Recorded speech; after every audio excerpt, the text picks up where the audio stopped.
To Oakland A's baseball. I'm Glenn Kuiper. It's going to be a busy day of baseball, and we are certainly looking forward to it. Now, remember, the trade deadline is just a couple days away. We're starting to see teams make some moves, and the A's made a move last night. They picked up a veteran second baseman from the Angels. His name is Tommy La Stella. We've seen him a lot, and he can hit. He's having another good year. He was an all-star last year. The A's, to get La Stella, had to trade Franklin Barreto. So let's hope for Franklin Barreto's case, he gets an opportunity with the Angels. He never really got an opportunity with the Athletics. So the A's have a new player, and there is a pretty good chance that we're going to see La Stella in the A's lineup in the second game of the doubleheader. Now, to talk more about that, let's bring in my broadcast partner, Ray Fosse. And Fosse, let's say real simple. La Stella can hit. I think he's a good addition, and I think the A's could use that extra left-handed bat in their lineup. All very well said. Plus, he's very versatile. He can play different infield positions, and I think that's something that is very special. But I think more than anything, the left-handed bat, because he's patient, he knows how to get on base.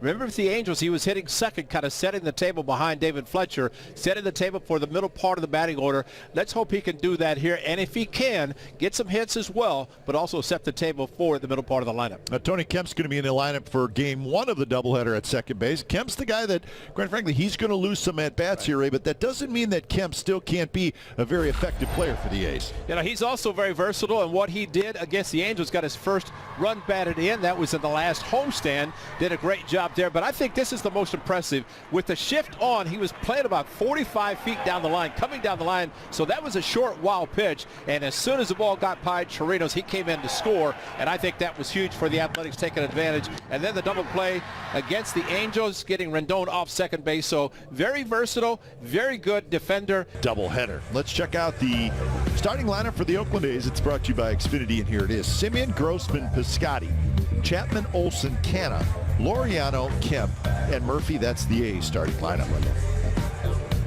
And it will be the right-hander who was scheduled to start last night, and we knew something was up when he wasn't really throwing. We're the number 42, Lance McCullers, made his major league debut against the Athletics back in 15.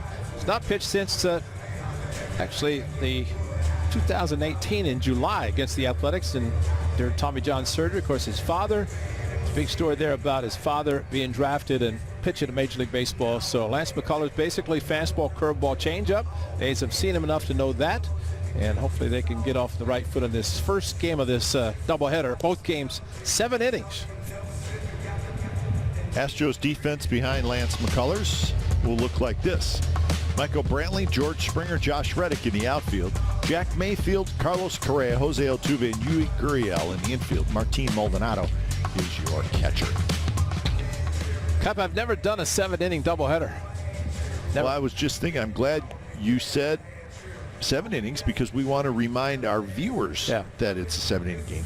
Quite frankly, I'm doing it for myself, to remind myself that it's a 7-inning game. I talked to my brother about it because they had a doubleheader a couple days ago, and he said, back in there, we'll tell you about his injury. Altuve, Brantley, Gurriel, Tucker, Correa, Reddick, Maldonado, and Jack Mayfield. Chris Bassett on the mound for the Athletics and pitching very well. The record of 2-1 on the season, sub-3 earned run average. 1 start against the Astros. It was that Friday night game. He gave up 1 run. He had a walk that scored. A walk to Maldonado, who was hitting 9th in that game. Maldonado hitting 8th, but Bassett was scheduled to start last night. But obviously, it's really everything's the same as last night. Good numbers has Grossman, Laureano, and Piscotty in the outfield. Chapman, Simeon, Kemp, and Olson on the infield, and Sean Murphy is behind the plate.